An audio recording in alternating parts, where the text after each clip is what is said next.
Newton ने कहा इसके 4 साल बाद, जो कि किया था रेले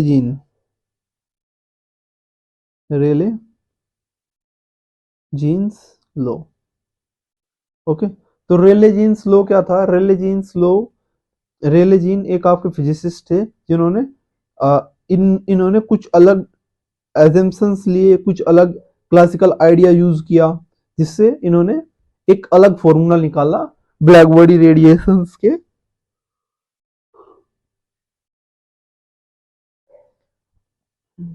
का अलग फॉर्मूला निकाला। ओके, सो इन्होंने फर्स्ट एजम्पशन लिया कि फर्स्ट एजम्पशन इनका भी लगभग लगभग सेम ही था कि वेवलेंथ जो है वो आपकी 0 to इनफाइनाइट वैरी करेंगी, और इन्होंने कंटिन्यूस रेंज ली, ओके, एनर्जी की, और इन्होंने भी एटॉमिक ऑक्सीलेटर वाला कॉन्सेप्ट यूज किया, इन्होंने भी लीनियर हार्मोनिक ऑक्सीलेटर्स माने। ओके,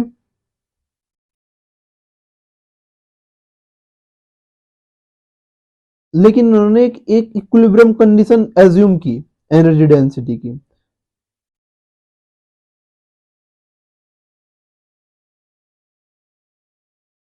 और ये ईएम रेडिएशंस जो है आपकी, ये वॉल से इमिट होगी, जो ब्लैक बॉडी है उसकी। और इंसिडेंट और रिफ्लेक्टेड वेव्स जो है जब वो इंटरफेयर करेंगी तो एक स्टैंडिंग वेव फॉर्म करेगी, और ये स्टैंडिंग वेव जो है आपकी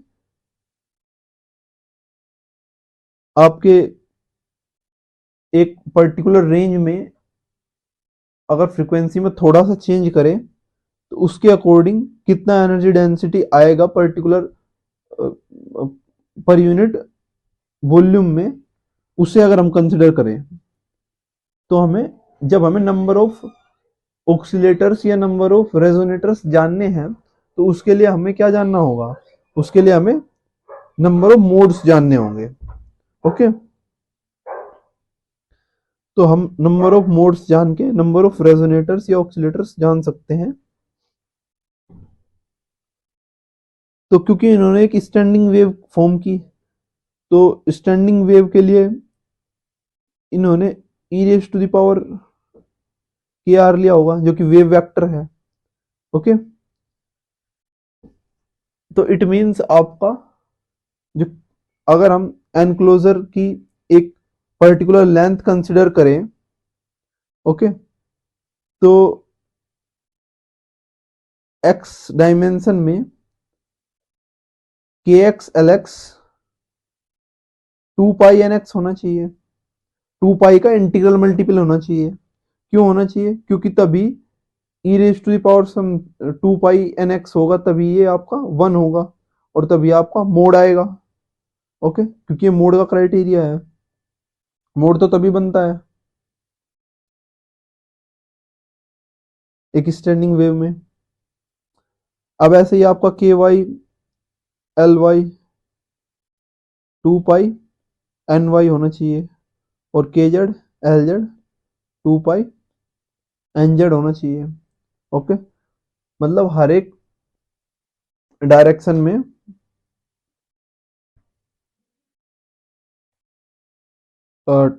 ये 2 पाई का इंटीग्रल मल्टीपल होना चाहिए,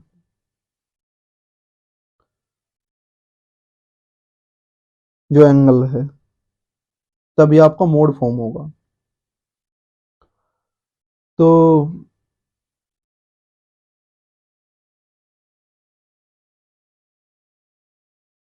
अगर हम के की फॉर्म में लिखें तो के एल 2 पाई एन लिख सकते हैं हम।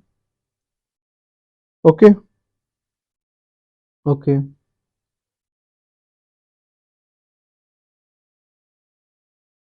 सो अगर हम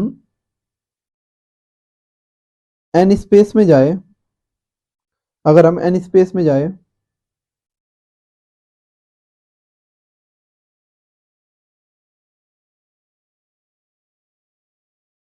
और ये क्योंकि आपका ये एन है, ये एन प्लस डेल्टा एन है, एन प्लस डेल्टा एन के बीच में अगर हम नंबर देखें कि कितने नंबर ऑफ मोड्स होंगे, तो क्योंकि ये आपका एक स्फेयर है, तो स्फेयर में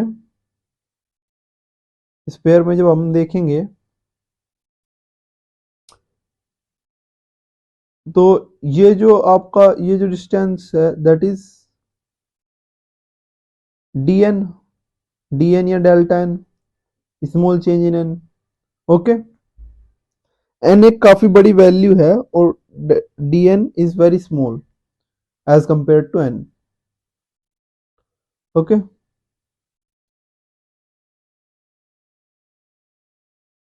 सो ये जो इसका एरिया होगा, ये जो इसका स्पेयर का एरिया होगा बाहर से, इसकी अगर हम इस लेंथ में मल्टीप्लाई कर दें तो ये अप्रोक्सीमेटली आपका ये जो बीच का एरिया है ये आ जाएगा। ये वाला जो एरिया है ये बीच का एन और डेल्टा एन के बीच का ये आ जाएगा। ओके, और इस चीज को आप समझने के लिए क्या कर सकते हो, इसे इसे यहां से काट के इसे यहां से काट के एक सिलेंडर बना सकते हो। ठीक है, आप देखोगे कि ये ट्यूब एक सिलेंडर की तरह घुल जाएगी। ओके, ये आपका एन हो गया और ये आपका यहां से ये आपका डेल्टा एन हो गया, ये डेल्टा एन हो गया। ओके,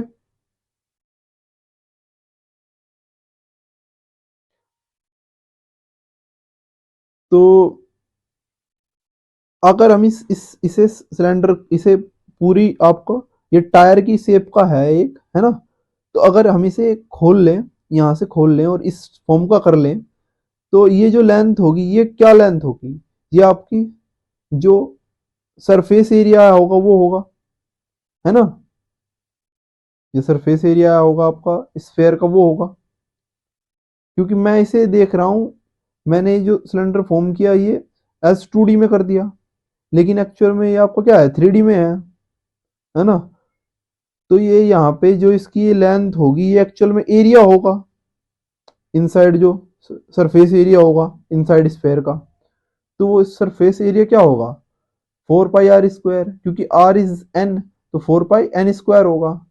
और ये है आपका dn, तो मतलब यहाँ पे जो मौजूद वॉल्यूम होगा वो आपका क्या होगा, n और dn के बीच में कितने आएंगे, n और n प्लस dn के बीच में कितने आएंगे 4 pi n square dn। Okay, या फिर एक दूसरा तरीका ये है आपका कि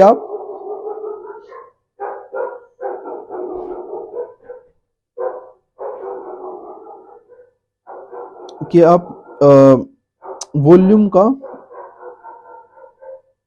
रेडियस के रेस्पेक्ट में चेंज देख लो स्फीयर का। तो because volume of sphere is 4/3 pi r cube. Okay, तो अगर हम इसे डिफ्रेंशिएट करेंगे with respect to d r, और क्योंकि यहाँ पे रेडियस एन है तो हम एन के रेस्पेक्ट में डिफ्रेंशिएट करेंगे, और 4/3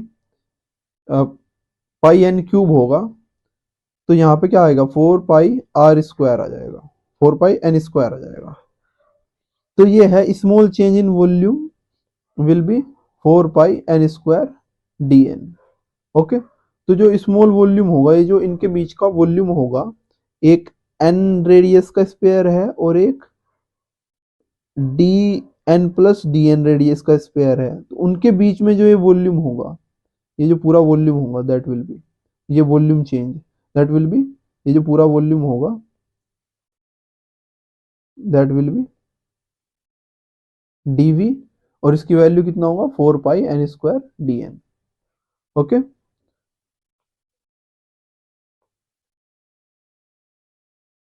ये है n और ये है n plus delta.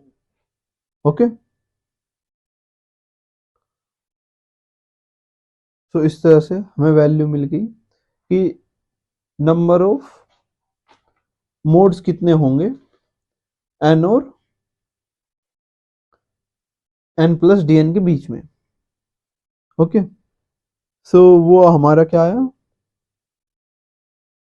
Number of modes कितने आए, number of modes will be 4 pi n square dn। Okay, अब हमारे पास एक रिलेशन था कि k l equals to 2 pi n, it means अगर हम dn निकाले that will be l by 2 pi dk।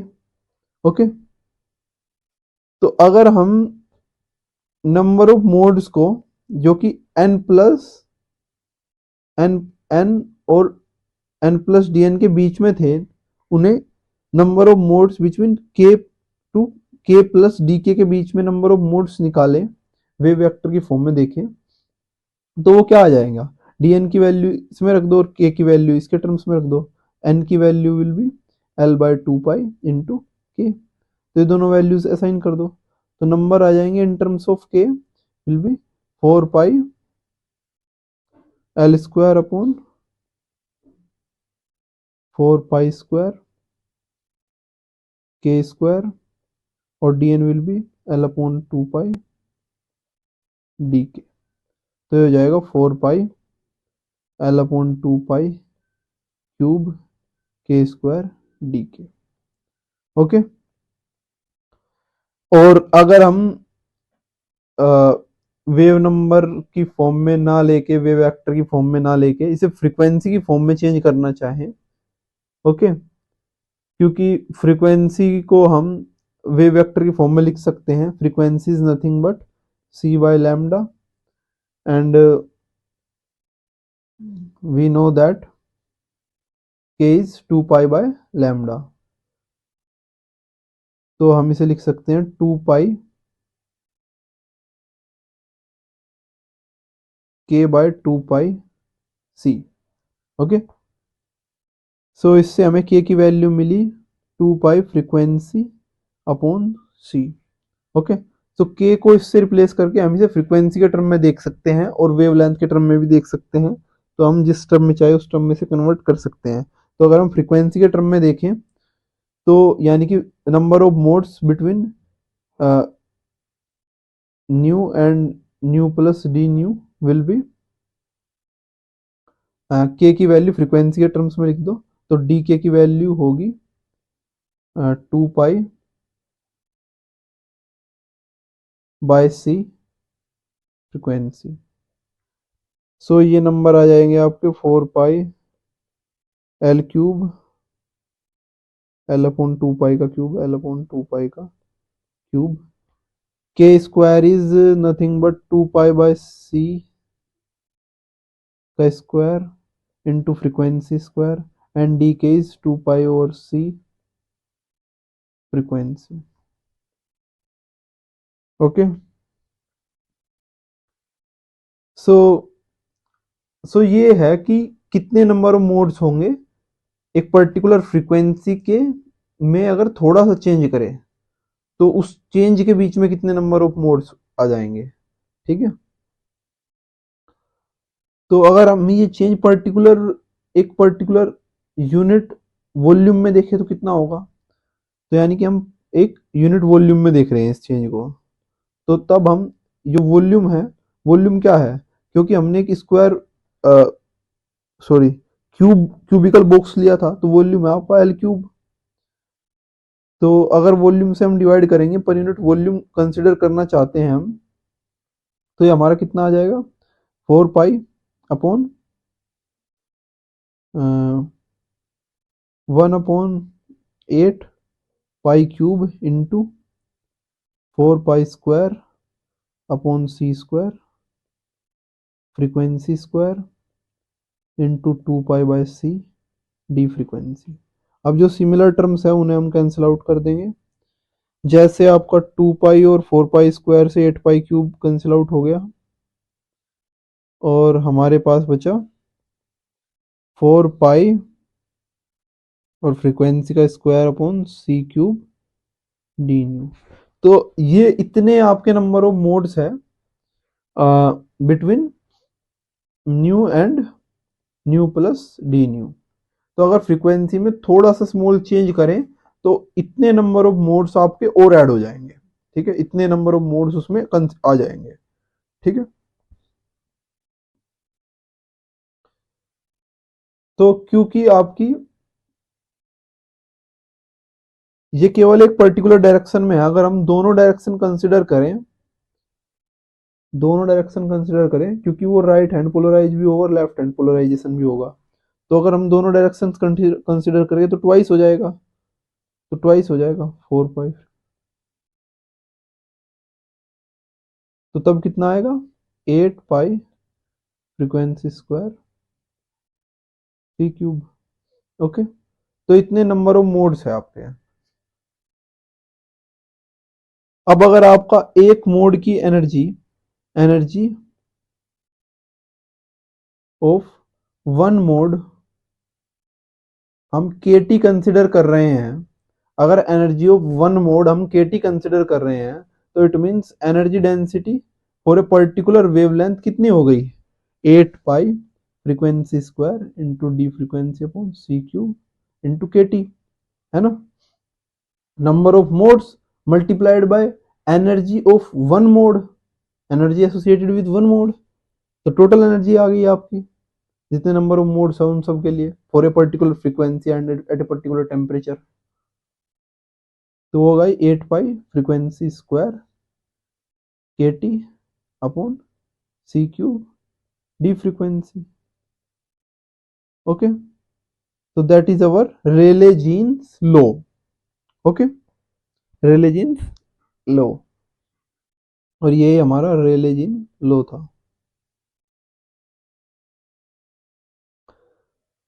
सो अब इसके अकॉर्डिंग अगर हम देखें तो अगर हम टोटल एनर्जी इस अब ये लो जैसे हमने विन्स लो के अकॉर्डिंग देखा था, तो विन्स लो के लिमिटेशंस क्या थे कि वो स्मॉलर वेवलेंथ के लिए या फिर हम कहें कि हायर फ्रीक्वेंसी के लिए वो एक्यूरेटली वर्क कर रहा था, लेकिन लार्जर वेवलेंथ के लिए यानी कि स्मॉलर फ्रीक्वेंसी के लिए वो लो होल्ड नहीं हो रहा था।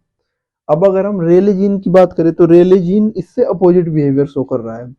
रेले जीन क्या है आपका, वो स्मॉलर वेवलेंथ के लिए ठीक था, मतलब हायर फ्रीक्वेंसीज के लिए ठीक था, ये स्मॉलर फ्रीक्वेंसीज के लिए ठीक है, ये स्मॉलर फ्रीक्वेंसीज के लिए ठीक है, मतलब हायर वेवलेंथ के लिए ठीक है।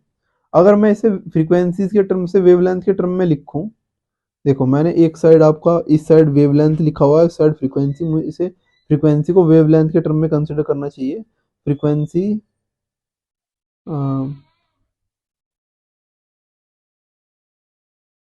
Frequency equals to c by lambda, तो अगर मैं चेंज कर दूं तो d frequency will be equals to minus c by lambda square d lambda. Okay, तो मुझे ये चेंज करना होगा, और ये E d lambda will be minus sign आपका बस केवल चेंज को शो करेगा, तो वो मैं नहीं लिख रहा हूँ।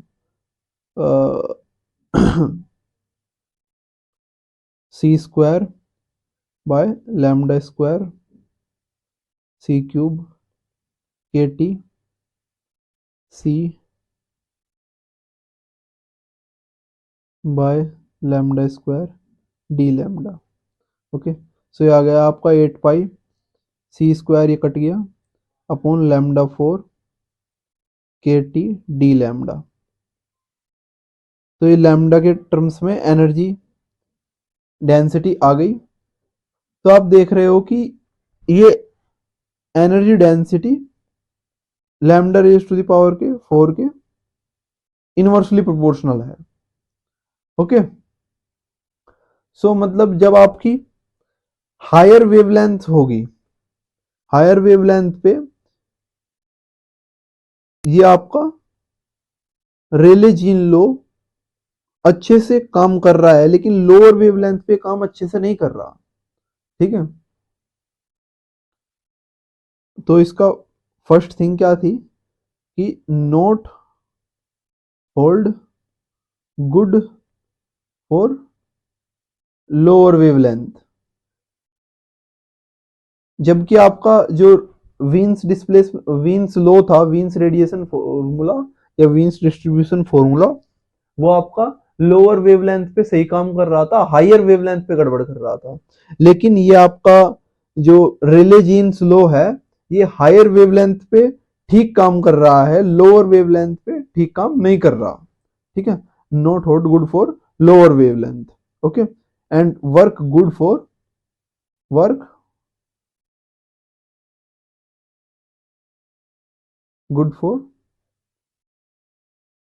higher wavelength and lower frequency. अगर फ्रीक्वेंसी की बात करें तो लोअर होगी।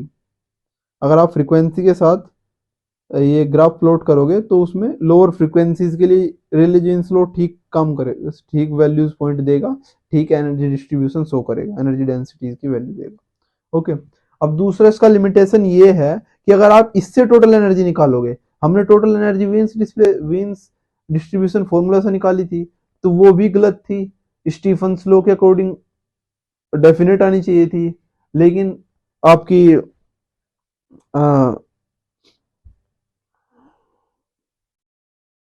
वीन्स रेडिएशन फॉर्मूला के अकॉर्डिंग डेफिनेट आ रही थी, और स्टीफन लॉ के अकॉर्डिंग इनफाइनाइट आनी चाहिए थी फॉर ए इनफाइनाइट टेम्परेचर।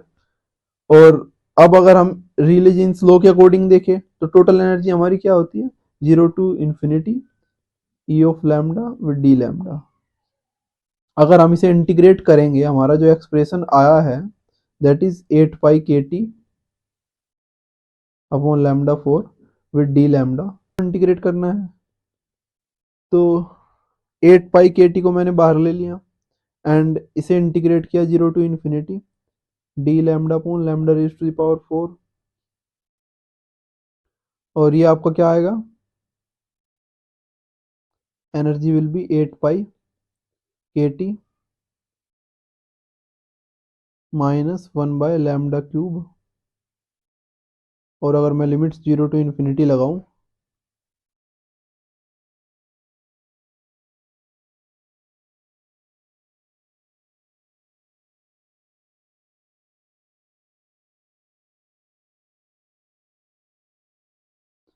तो मैं देखूंगा कि यहाँ पे 1/0 माइनस 1/इंफिनिटी वाली कंडीशन बन रही है, 1/0 माइनस 1/इंफिनिटी वाली कंडीशन बन रही है।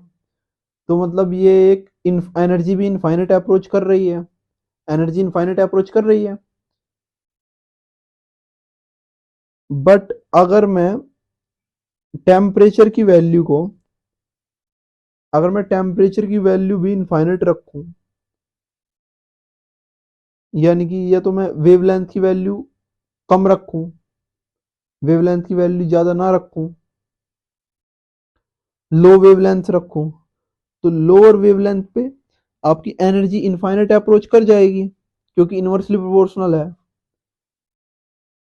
तो लेकिन एनर्जी आपकी इनफाइनाइट अप्रोच मतलब लोअर वेवलेंथ पे इनफाइनाइट अप्रोच कर रही है, जबकि हायर वेवलेंथ लोअर वेवलेंथ पे इनफाइनाइट अप्रोच करने का मतलब है कि ज्यादा वेवलेंथ के लिए यानी कि कम फ्रीक्वेंसी के लिए एनर्जी हाई होगी, जबकि एक्सपेरिमेंटली ऐसा नहीं होता।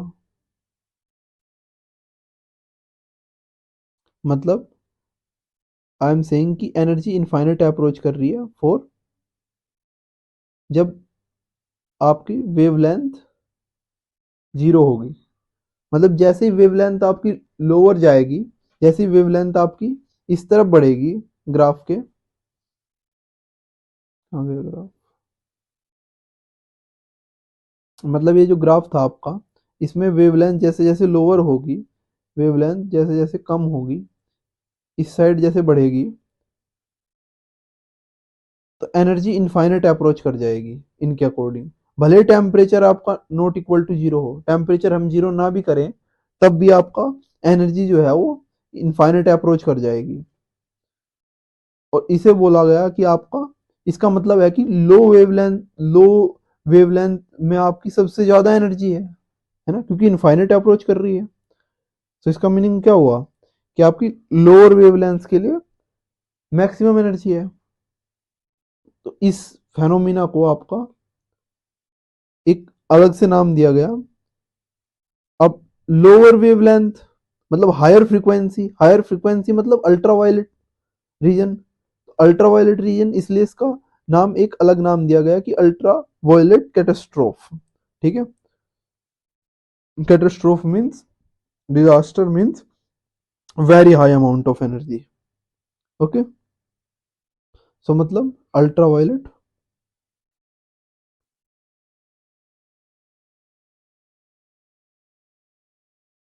कैटास्ट्रोफ।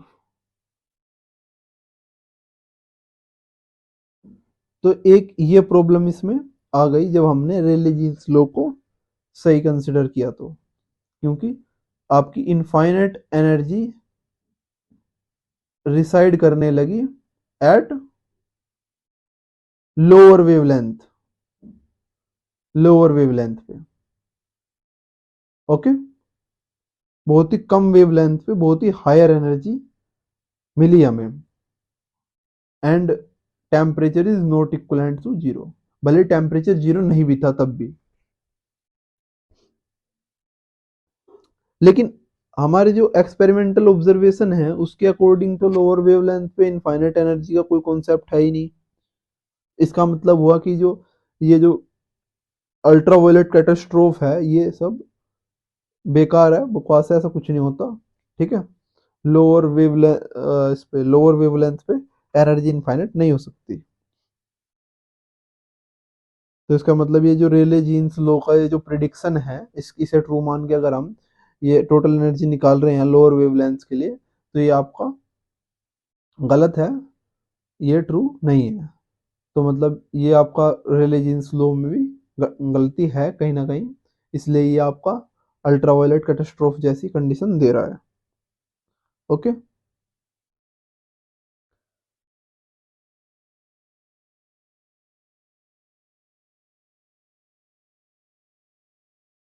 तो इसलिए वीन्स रेडिएशन लो और रेले जीन्स लो दोनों में आपकी प्रॉब्लम्स आई है ना।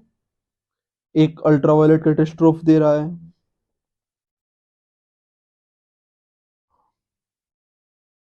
और दूसरे के अकॉर्डिंग एनर्जी फाइनाइट आ रही है फॉर इनफाइनाइट टेम्परेचर ऑल्सो।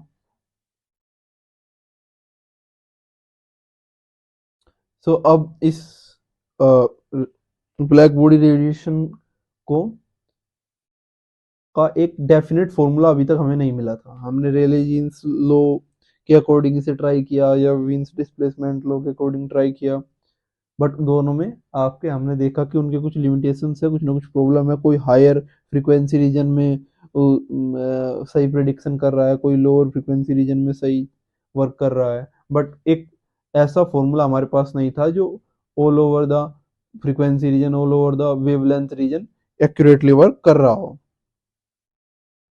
सो उसके लिए मैक्स प्लैंक ने आपका एक अलग फॉर्मूला बनाया जिसमें उन्होंने बताया, तो जो Max Planck black body formula था वो throughout the whole range आपका फ्रीक्वेंसी की या वेवलेंथ की वो वैलिड था। ओके, तो उन्होंने भी जैसे वीन्स ने या रेलेजीन ने प्रिडिक्शंस एजम्पशंस लिए, वैसे ही मैक्स प्लैंक्स ने भी कुछ एजम्पशंस लिए। तो उनके एजम्पशंस इनसे अलग थे, कुछ एजम्पशंस सेम ही थे। ओके, जैसे कि